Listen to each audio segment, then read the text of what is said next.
We've also got a big presence in mainly research organizations. We also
Yeah.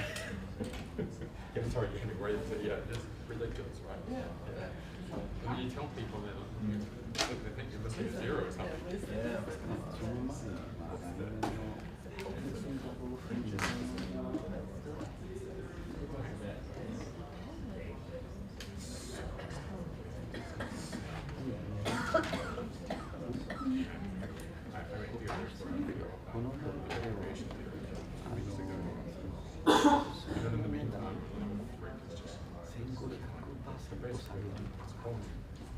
そろそろ入ります。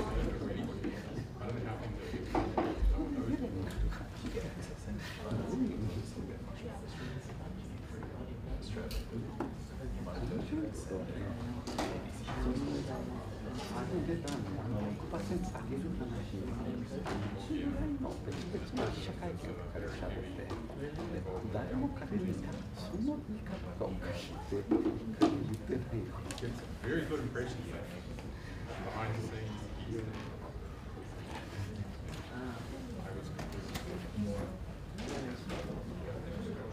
Very much like Ladies and gentlemen, please welcome today's guest.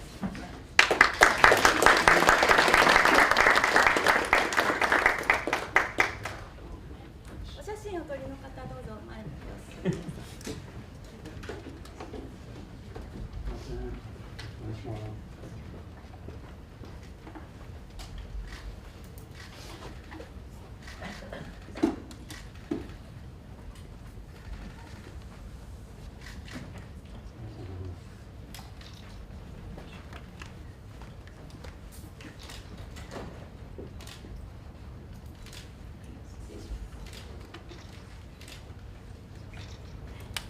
じゃあこの辺でですか。はい。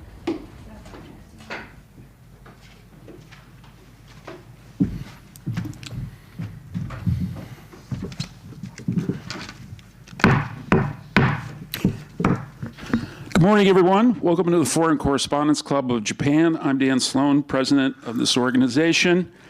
Well, it's getting warm in Japan, and I'm not just talking about record temperatures.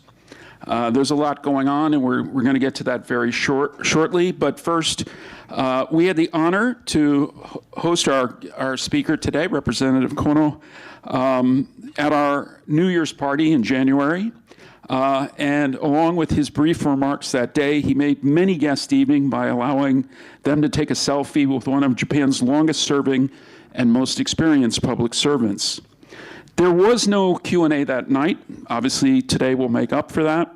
But it was clear that evening, as well as in interviewing him for almost 3 decades, that the former chairman of the National Public Safety Commission, as well as former Minister of Defense, Foreign Affairs, Digital Transformation, Cybersecurity, Administrative Reform, Disaster Management, Consumer Affairs and Food Safety, Civil Service Reform, as well as vaccine czar, almost always has something to say. That brings him, luckily, to our doors today at a time of uncertainty and questions about his own Liberal Democratic Party, the future of its leader, Prime Minister Shigeru Ishiba, as well as for Japan itself, after a recent upper house election in which a right-wing party gained seats on a Japanese-first policy, as well as separately a just concluded trade deal with the United States. About 1 year ago, even with such a CV, Representative Kono ran for the LDP presidency for a 3rd time on a platform of political reform, and was also a candidate of the ASO faction. He did not succeed, and obviously Prime Minister Ishiba was elected head of the party and eventually leader of Japan. By way of background, Representative Kono's grandfather, Ichiro, was a leading figure in the early LDP, and his father, Yohei, was LDP president in 1993, and I believe the only party leader not to become premier. Our guest has served 10 terms representing Kanagawa's District 15. He has earned a reputation within the LDP and in Japan as an outspoken maverick. That's not always a passport to greater political support, however. He's known for his love of durian, being a proud Georgetown alumni, for being chairman of the JRA, I believe, former chairman, as well as Shonan Bellmare FC, and a social media maven. And his X account currently has some 2.46 million followers as of last week. So, for the latest from Nagata-cho and from his own Kanagawa Prefecture, with no further ado, our guest of honor, Representative Taro Kono. Thank you. Is it on? Should be. Should be. I'll give it to you. Okay, that's fine. Well, thank you very much for inviting me back. Again, it seems I'm coming once a year at least, I guess. We just lost the majority in the upper house election. I was a deputy campaign manager, and I resigned from that position because I think we should have done better, but we didn't actually.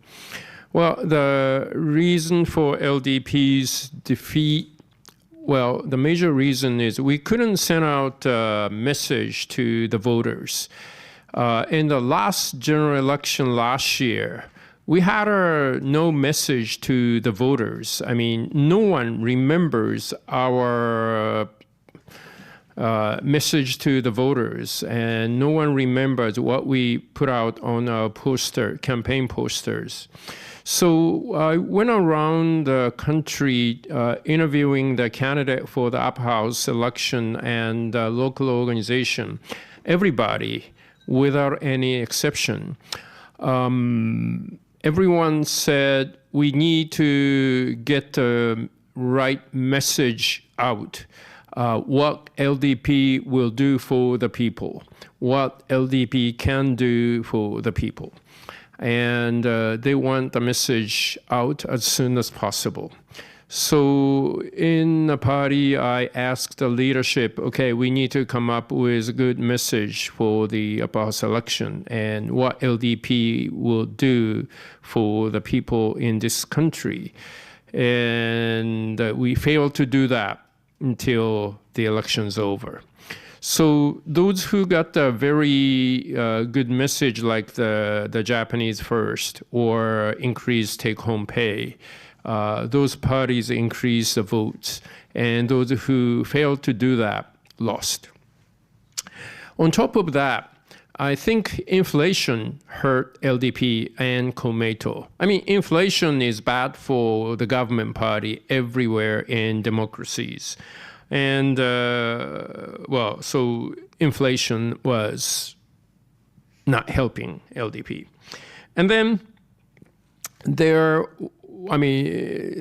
at the bottom of everything, there's a money scandal, and LDP still hasn't held anyone responsible for the scandal. So people still don't know what happened, who led it, and we simply spent time, and it wasn't buried.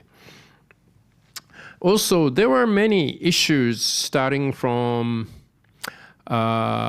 pension reform, inflation, issues of over-tourism, issues of those who came in as a tourist asking for refugee status and tried to work in Japan illegally. There are a lot of issues, and the government could address those issues, but there are many issues the government didn't. It's because LDP get rid of factions. Well, there's only one left in LDP. When there are factions, faction leader need to choose MP for the cabinet to get their support or loyalty. But now there's no factions. The prime minister could and should choose whoever able to execute the policies. And I think some failed. And I think all those things contributed to the defeat of LDP in upper house election. Well, inflation. We should call the end of Abenomics sometime before. Abenomics may be good to bring the economy out of deflation, but now economy is with inflation and interest rate, so we should have new economic policies. Abenomics was easy monetary policy and expansive budgetary policy and structural reform, which didn't happen. Now what we need is tight monetary policy to bring the yen stronger. And I think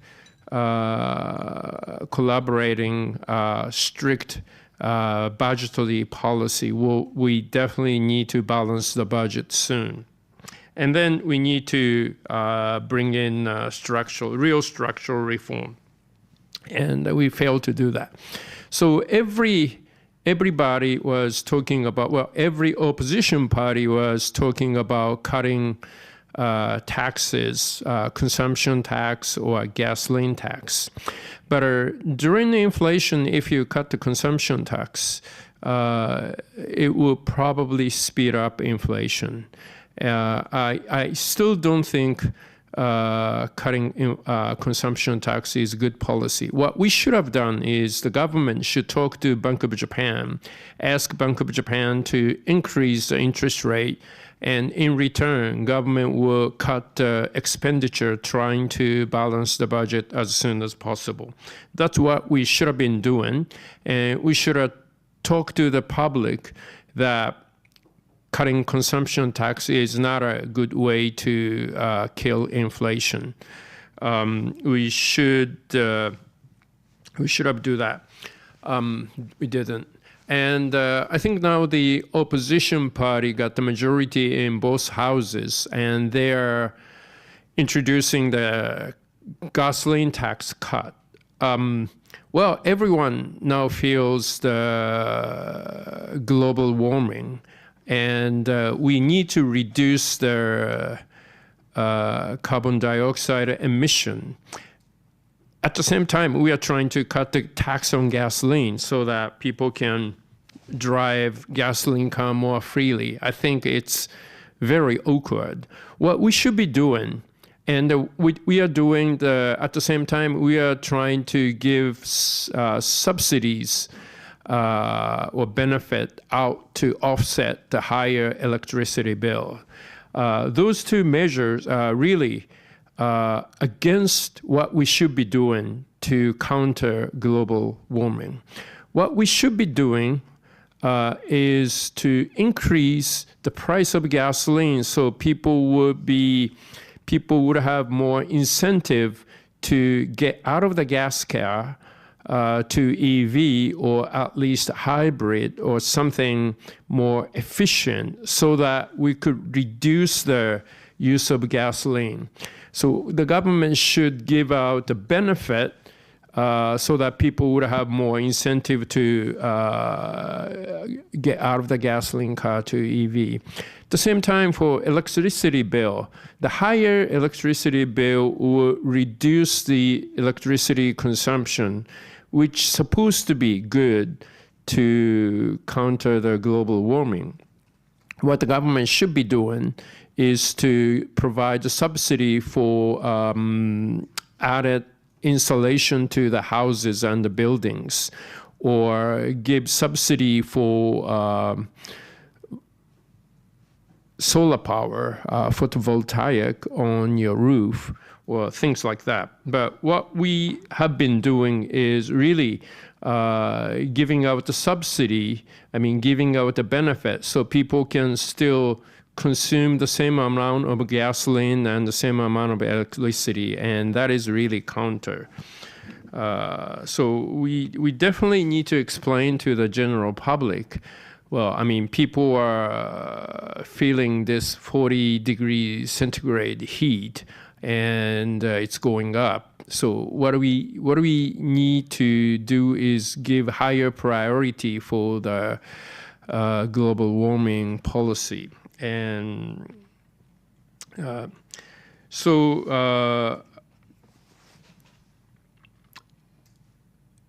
think we have been doing something we shouldn't be doing. And what we should be doing is like introducing refundable tax credit. Right now, if you want to, people are suffering from inflation, higher prices. So the government wants to help the household. But the government has no information on how much you're earning. The government has information from the tax return of previous year. So if you are to give out a benefit, you have to give benefit to every household or those who are lower than the threshold of income tax. And that threshold is used all the time. So anyone who's a little bit over the threshold get no benefit at all, and they're suffering the most. And if we introduce a refundable tax credit, if you have low income, you get the benefit from the government. As your income goes up, the benefit gets smaller and smaller, and at a certain point, you start paying the income tax. So that would help people with lower income. So that's what we should be doing. Plus, we should bring in the digital safety net. So when you get paid or when you pay salary to everyone, you should send the digital information to unified window of the government. Who get the money, how much, what's the tax on it, what's their social security pension they paid, and they share with tax office, pension office, local government. And so the government would have your income information at the real time, and those who are suffering, the government could give benefit to targeting to those households. That's what we should be doing. The other things the government should have been doing and we didn't is we really need to talk about immigration policy. Or if immigration is too hard a word, we can say foreign workers policy. The Japanese economy definitely need people coming from outside to get a job in Japan, and we definitely need them. So we need to set policy who should be getting work permit in this country, who they are, and then if you meet the criteria, you should be welcome and you should be supported in Japan. But those who are against those rules, you have to be tough on them. So those who are coming in as a tourist, and when you get in Japan, you ask for refugee status and trying to work. There are many of those coming from Thailand, Sri Lanka, or Turkey. I think the immigration office and the police agency need to be tough on them. So Japan welcomed those foreign workers according to the rules, but we're going to be tough on those outside of the rules. And that's what we should have been doing. And I think we were not strict on the rules. So those who violated the laws or against the rules came in, and they were able to stay and work. And at the end of the day, those who are calling the Japanese first get support because the government wasn't doing what the government's supposed to be doing. We also need to do the pension reform. A lot of people, a lot of younger generation are worried about their future, their pension. Many of them are not actually believing in the current pension system. They don't think they get enough pension when they become 65, or they probably don't think they get the pension when they become 65. So we really need to be showing the data, showing what's really going on and what is the best way to keep this pension system. And in order to do that, right now the government has been telling you, oh, don't worry about it. Your pension system is safe for next 100 years, which is sort of bullshit. And we have to admit bullshit is bullshit. And we have to tell people what we can really do. And if we need to change the system, I think we better explain to the people so that they can understand what's going on. I mean, right now, if you ask the general public, nobody understands what's really going on within the pension system. And people realize, those who are paying some pension premium, their premium is used to support those who are not in your system. And that is not the way to do it. The Japanese corporation has a lot of cash, but they are not investing in Japan. So they are looking at the opportunity outside of Japan. So the government need to do two things. I still believe the government should stop talking about growth strategy.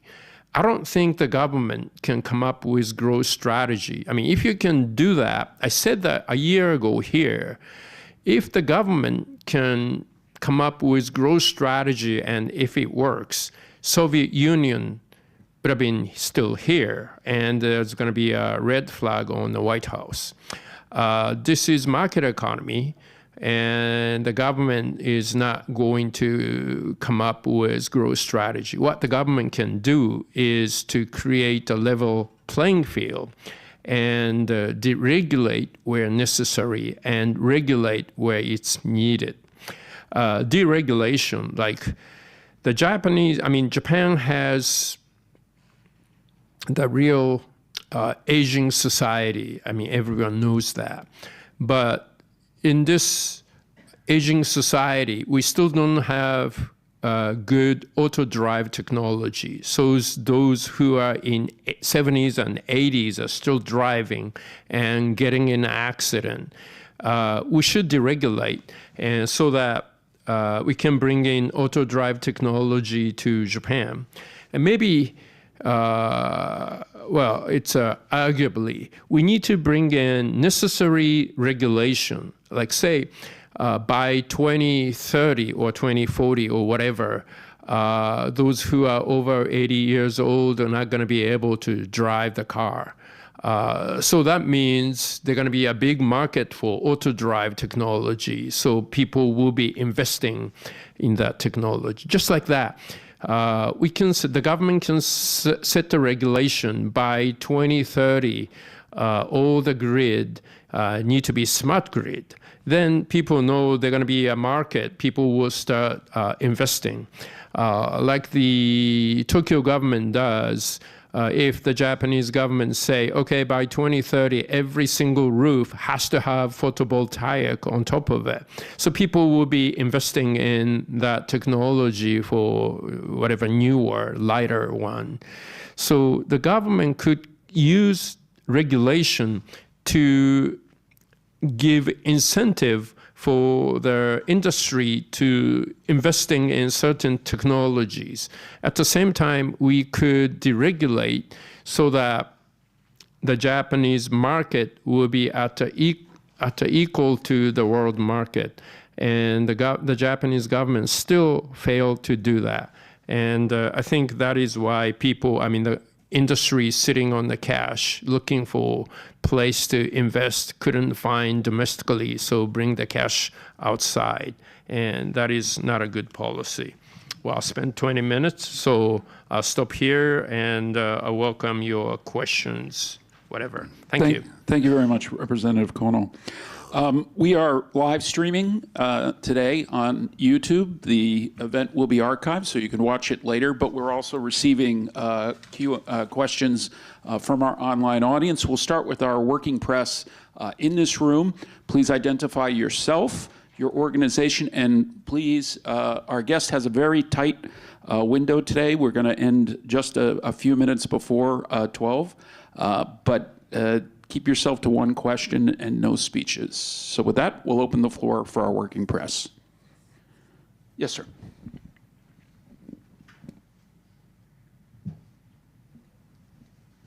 Hi there, my name is Peter Mashter. I'm from Kyodo News International.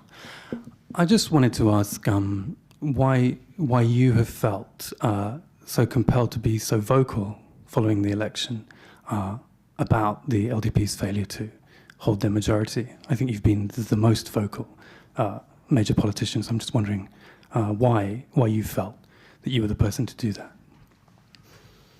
Thank you. Well, as I said, I was deputy campaign manager for this upper house election because I fought in the general election last year, and I really felt we were not able to send a message to the voters. We couldn't set agenda. And so I actually volunteered to be Kihara-san, who is a campaign manager, his deputy. I know him quite well, and he was a bit surprised because he's younger, and I said, it doesn't really matter. Maybe things I can do. So I actually volunteered. And I went around interviewing the candidate and the local organization, and every single one of them. Okay. LDP usually put out a big, thick platform with many policies. Nobody reads, nobody cares, actually.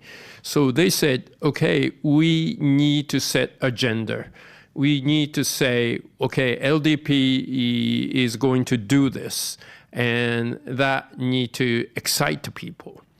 And they want me to convey the message to the leadership. And I've been talking to the leadership, okay, we need to do this, we need to do this, we need to do this, until the end, nothing happened.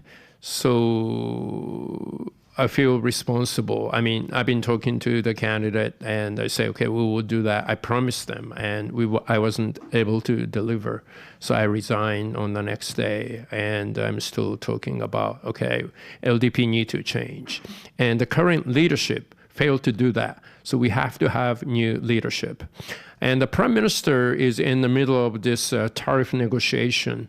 Some people say yes, negotiation has been concluded. We are not so sure. So the Prime Minister and Nakazawa-san know what's going on. So the Prime Minister could decide for his own fate.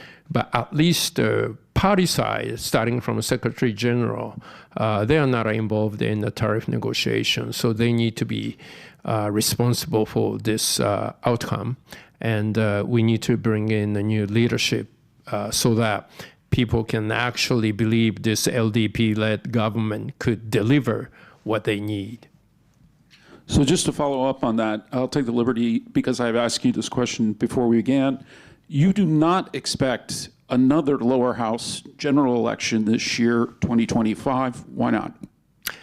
Well, LDP Komeito certainly wouldn't want to do that. And among the opposition parties, like a constitutional Democratic Party and Ishin, I don't think they want to do that. So I don't think we're going to have general election this year. I think we need to, the minority government need to create a majority by policies. I think that's how we should be able to survive. All right, very good. Yes, sir.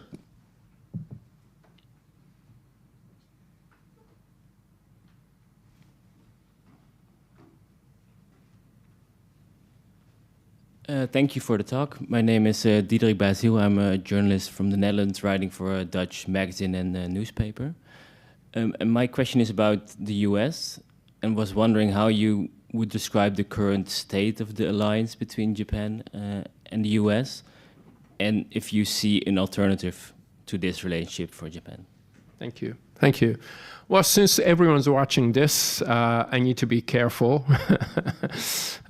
This is on the record, I guess, right? Well, I'm not happy with the current relationship with the United States.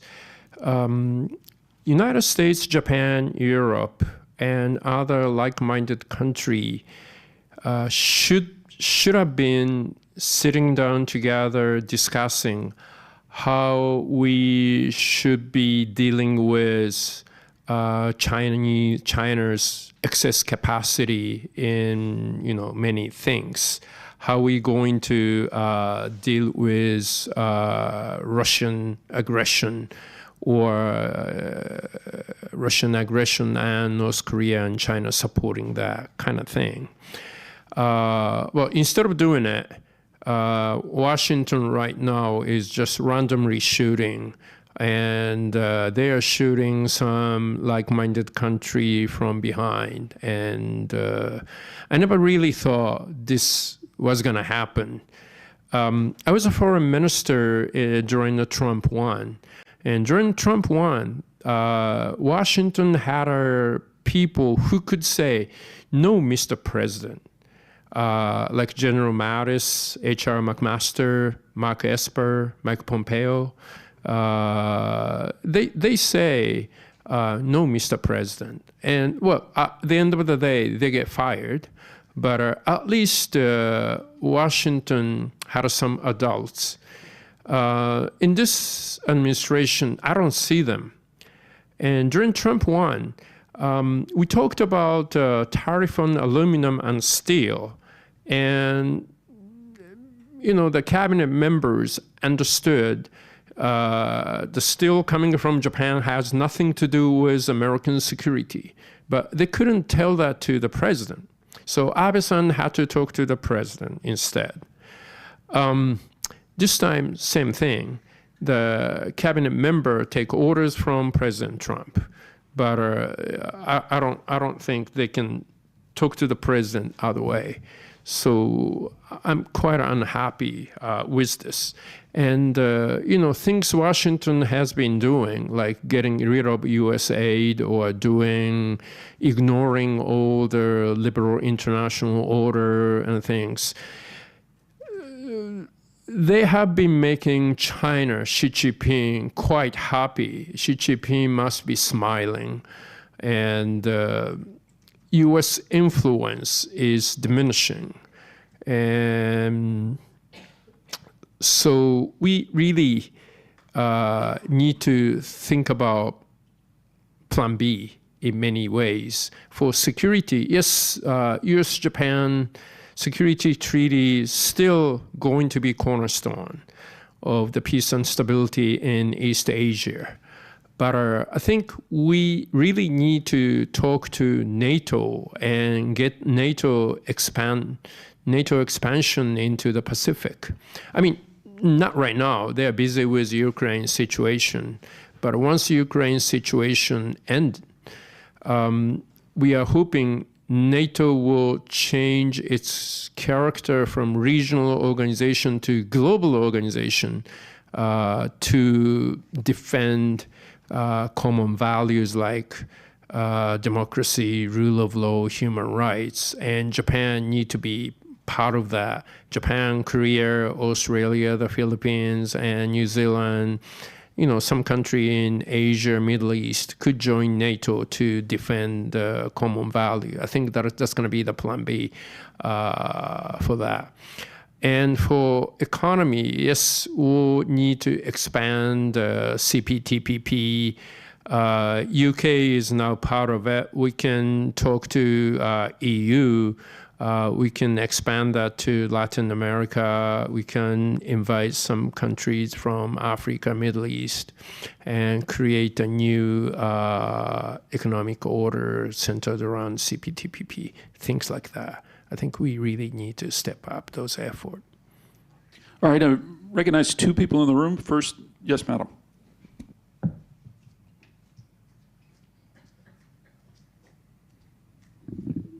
Hi, my name is River Davis from the New York Times.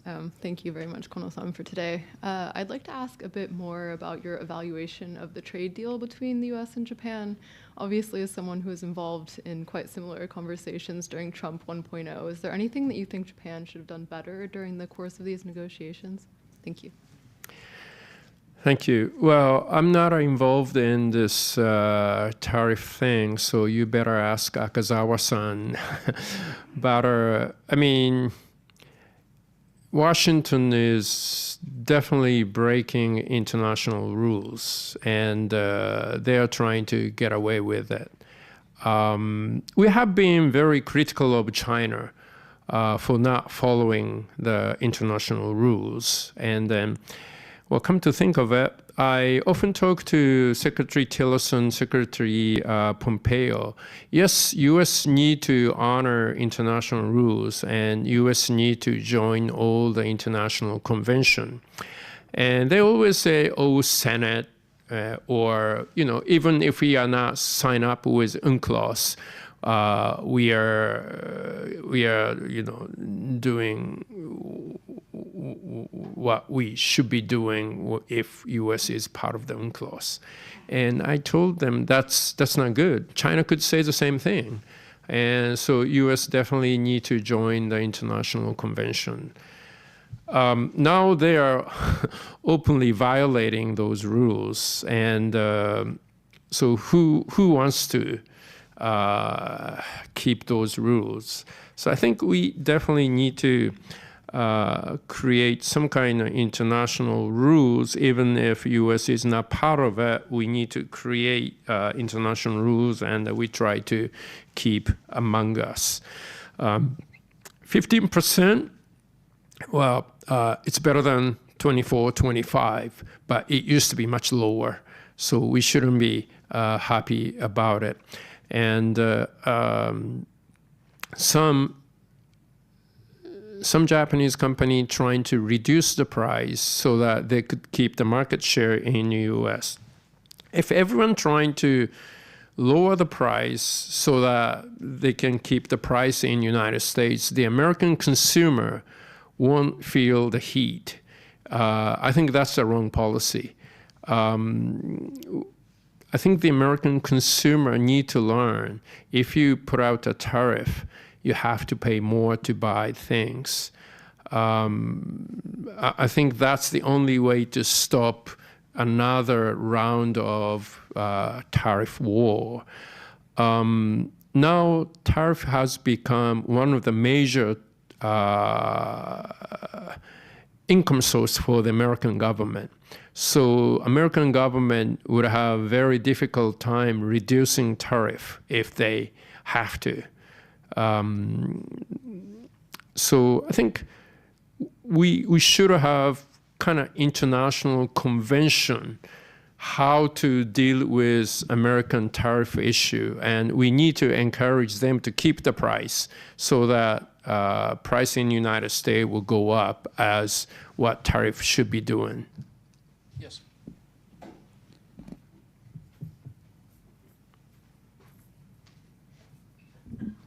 Thank you very much for having a so very nice lecture. So my name is Horikoshi of Kyodo News. August 15 is 80th anniversary of the end of Pacific War. Do you think that Ishiba-san should say something new about international policy or a peaceful message? So if you are Prime Minister right now, how would you use this opportunity, historical opportunity? Thank you.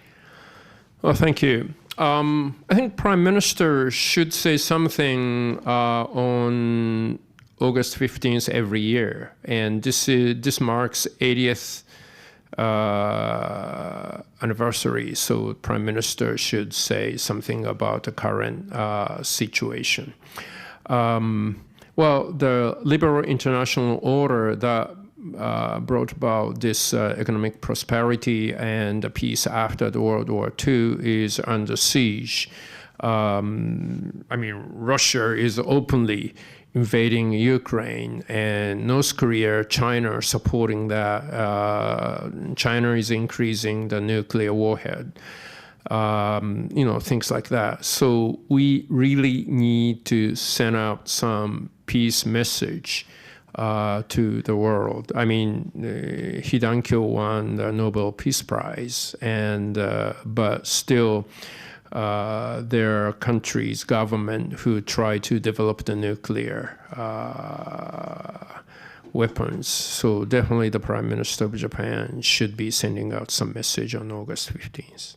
Not only August 15th, probably on Hiroshima and Nagasaki too. I'm going to go to one of our online questions. This is from Eric Johnston of the Japan Times.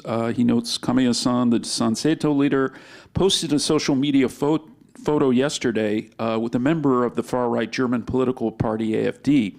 He seems to be interested in forming direct connections with these parties in the US as well as Europe. How do you see Sanseito's rise, and would you be in favor of Sanseito as a coalition partner? Coalition partner, definitely no. I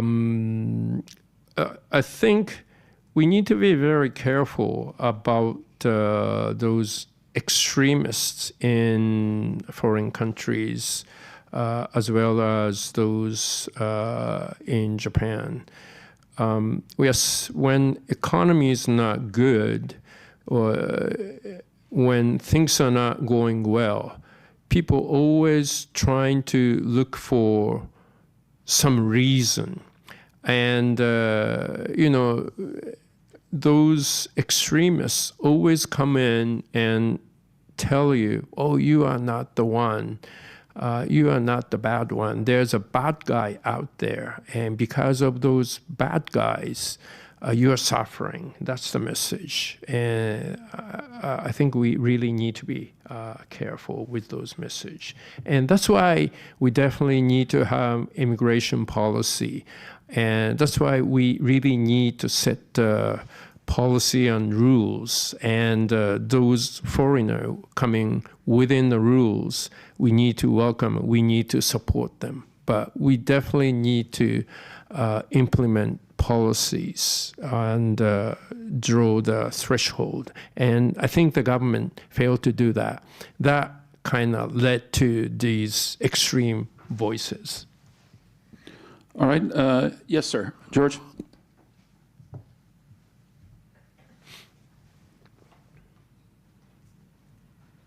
My name is Baumgartner. I'm working for Swiss Television. All the reforms you mentioned earlier, which structural reforms in particular, which Mr. Abe didn't implement, all these reforms, all these things you mentioned earlier, do you think is it shared by your party? Do you think Jimito can come with the reforms which can convince all the people who voted for these extremist parties to trust you and to give you another chance to really change Japan? Well, Abenomics had a so-called 3 arrows, and easy money, expansive budgetary policy, and structural change. And easy monetary policy, everyone welcomes, right? And, let's spend more on the budget. No one object to that. So those 2 arrows went forward. But the third one, the most important and the most difficult, structural change, really didn't happen. And people start saying the third arrow is the growth strategy. And that's a big lie, and that was the biggest bullshit.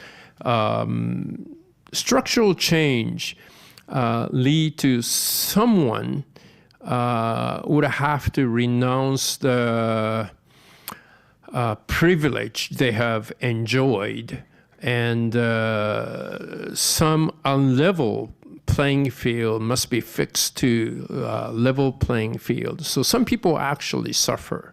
But they're going to be more opportunity. They're going to be fair opportunity and bring in more talent and the resource into that. And that's what we should have been doing. But structural change bring in those tough elements. So people start talking about the growth strategy, and government could identify certain industry, and we will bring in more resource to that, and those industry will start grow and lead the Japanese economy, and it makes everyone happy. There's no tough element in it, and they're going to be more spending from the government, and that's a bad dream. And so those inefficient part of the economy stayed there.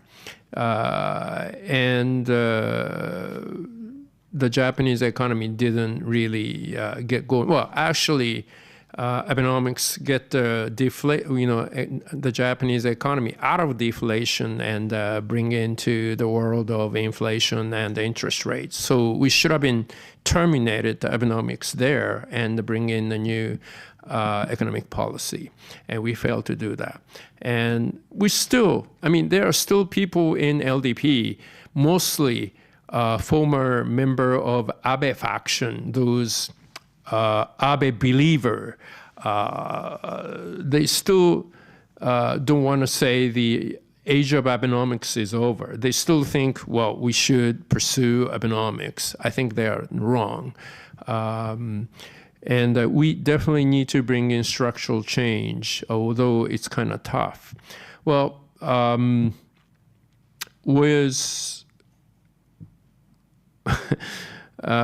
without majority in both houses, bringing tough element is quite difficult for the current government. Opposition would say, that would hurt somebody, let's not do that. It's easy to say that. So it's just like, let's cut the consumption tax to help some household. But that is going wrong way. What we really need to do is we really need to forget about growth strategy and bring in the real structural change. Okay, next question from online, Khaldun Azari, former president, asking you, I think with your foreign affairs hat, what is your opinion and position on Japan's not recognizing Palestine as a state? Certainly we've had, I believe, Canada and France saying that they're going to do so, the UK with contingencies. Why isn't Japan doing this as well? When I was foreign minister, I really put Middle Eastern agenda one of the top priority for foreign policy in Japan. And I actually talked to Abe-san about recognizing state of Palestine. And Abe-san said, well, he's not really against that, but let's do that on the right timing. And well, so I wasn't, I didn't do that. But Japan, among the G7, I think Japan should have been the first government to recognize the state of Palestine among the G7, because Japan is only country among the G7 which is not based in a Christian civilization. Japan has no colonial history in the Middle East. Japan is not related to any religion in the region. We don't have many Jewish people, Muslim people. The Christian community in Japan is very small. So we should have been the first government to recognize the state of Palestine. And now we are missing the bus, and I really regret it. We heard that France, UK, Canada, Australia are thinking about recognizing the state of Palestine earlier this year. So we collected the signature from Japanese MP, upper house, lower house. We got 146 MPs signing petition to recognize the state of Palestine, and we brought to the foreign minister and to the prime minister via foreign minister. And we're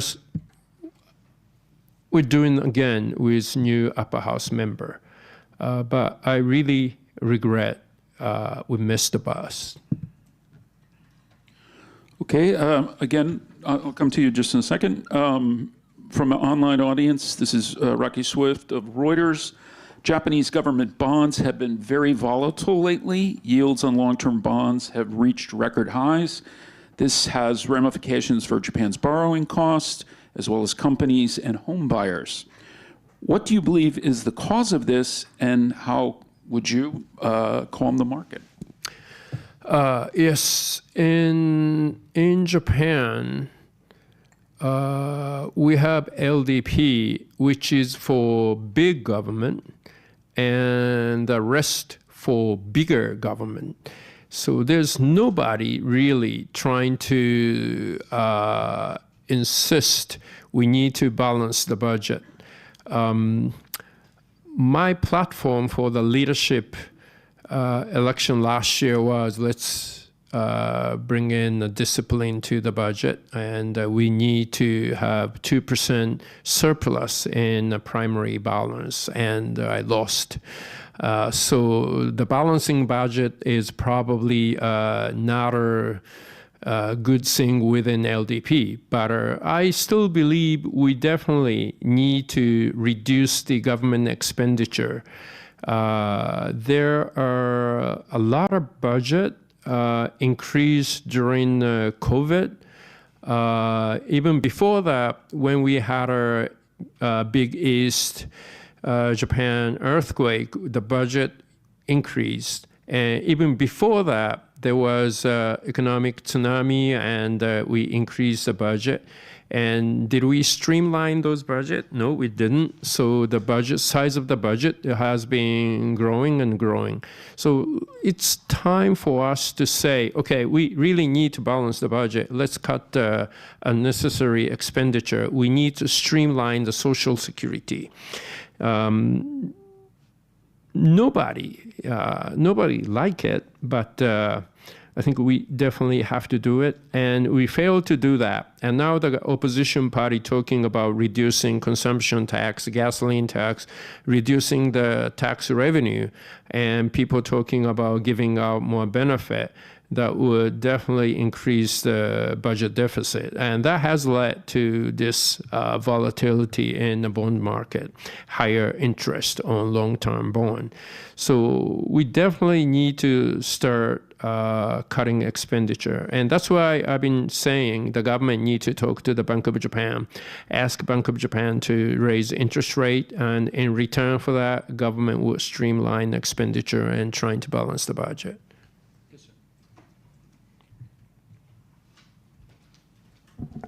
Takei Nishimura, freelance journalist. Given the result of upper house election, in which the LDP lost the majority in both houses of Diet, there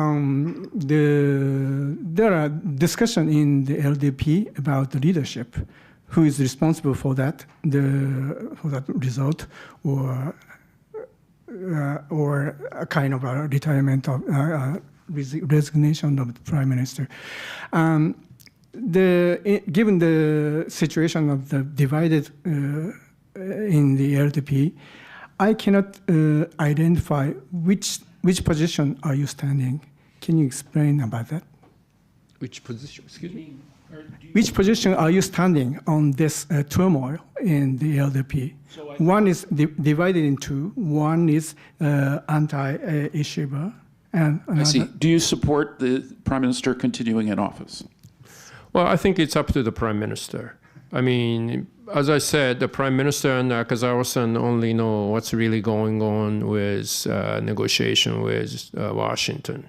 So if he thinks he need to complete that, he will stay.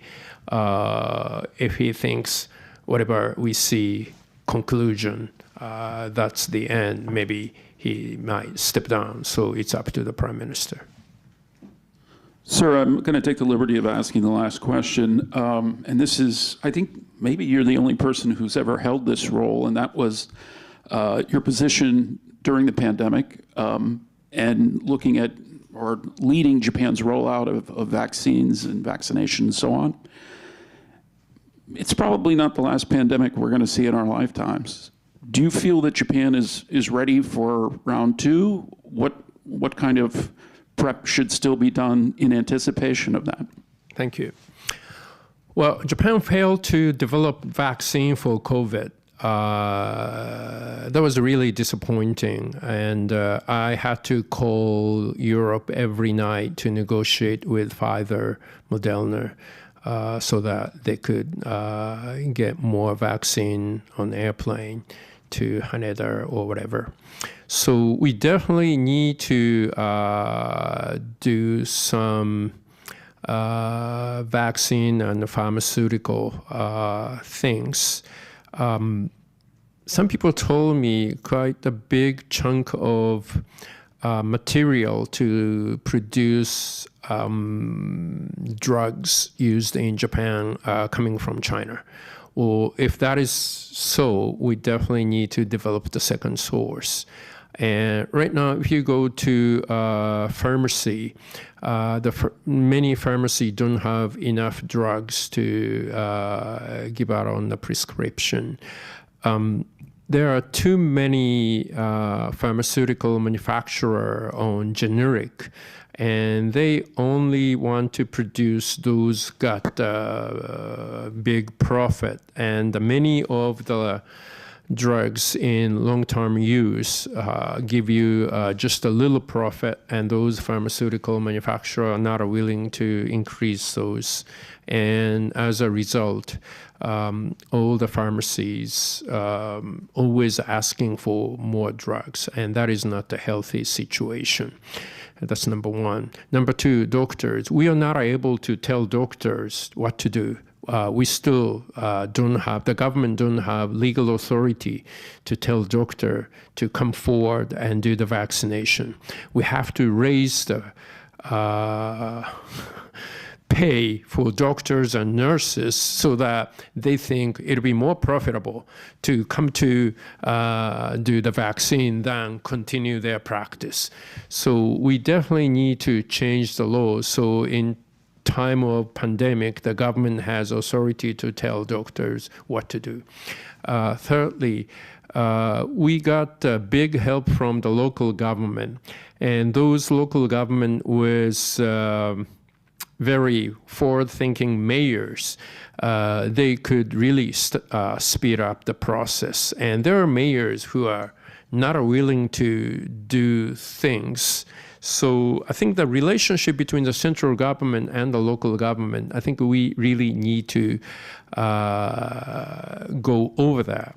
Right now, the LDP and Komeito government are talking about 20,000 yen benefit.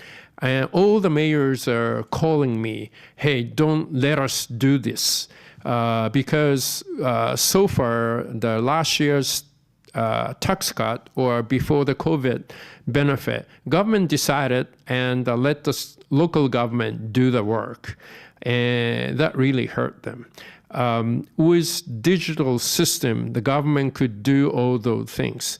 So we really need to clearly divide the role of the central government and the local government, who decides what and who actually execute. And if the central government decides some policy, central government should execute, and they shouldn't use local government as, you know, kind of sidekick or something. So I think we really need to do a lot of things to prepare for the next pandemic.